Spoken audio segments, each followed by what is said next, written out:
Next speaker is representing Climate Action Rhode Island.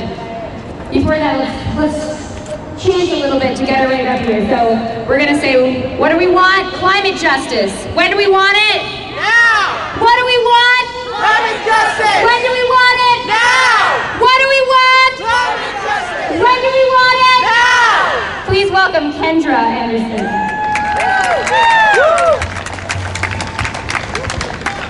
Hi, it's so great to see people here. Here we are at the State House, the People's House, and it's been busy the last 2 days. We had anti-war protesters behind us on the other side. We're here, and then yesterday was a very powerful day when at this time, 1,000 students, young adults, and along with allies, led a climate strike with a march through the streets of Providence, disrupting business as usual. And drawing attention to the climate catastrophe already in progress.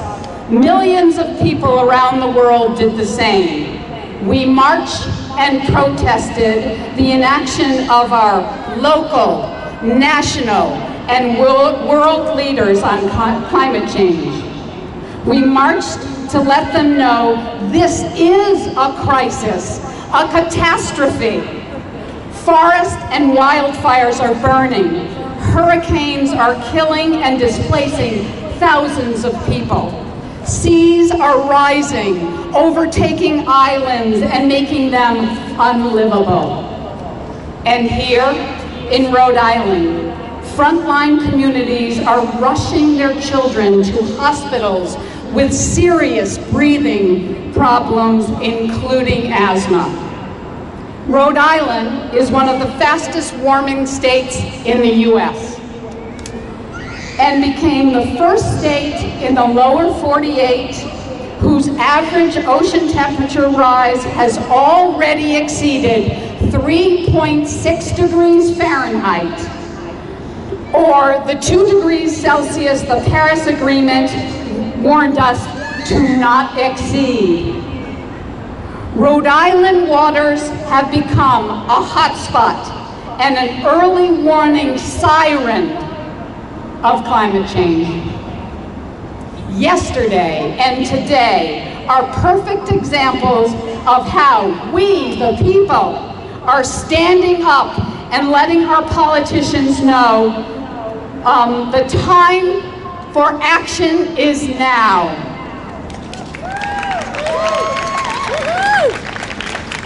All of us, whether protesting the obscene amount of money being invested in our military and war, standing up against social injustice, or marching in the streets for climate justice, cannot do it alone. Even Greta Thunberg, the courageous 16-year-old from Sweden who decided, she would walk out of school every Friday until politicians would act on the biggest crisis our world faces, didn't want to do it alone. She wanted we, the people, to join her in numbers too big to ignore. No one person is a hero. We are all heroes for facing some of the most egregious policies and dishonest leaders of our time.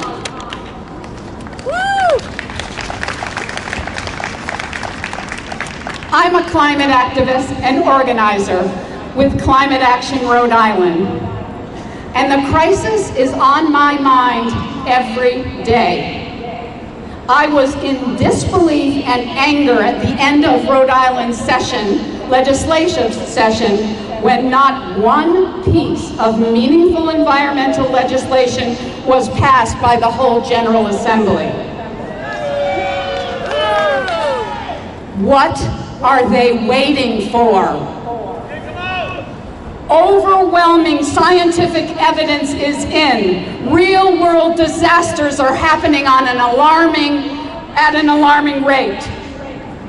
I hope everyone here will join me in holding our elected officials accountable for enacting legislation that ends our use of fossil fuels and commits resources to justly transition to 100% renewables through the Green New Deal.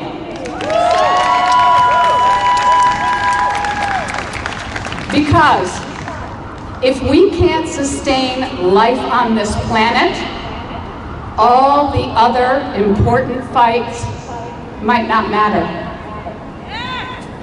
So if you're wondering what you can do, look for Climate Action Rhode Island or Sunrise Providence on Facebook or our websites. Attend a meeting. Climate Action will have a welcoming meeting on October 4th. All details on Facebook. Write to your local and national reps strongly recommending they sign the No Fossil Fuel Money Pledge for this upcoming campaign cycle. Also, Climate Action Rhode Island will be hosting an action on September 26th from 12 p.m. to 2 p.m. protesting on Thayer Street, 234 Thayer Street, protesting Chase's support and involvement in the fossil fuel industry and propping it up. They're one of the biggest banks to do that and need to be reckoned with.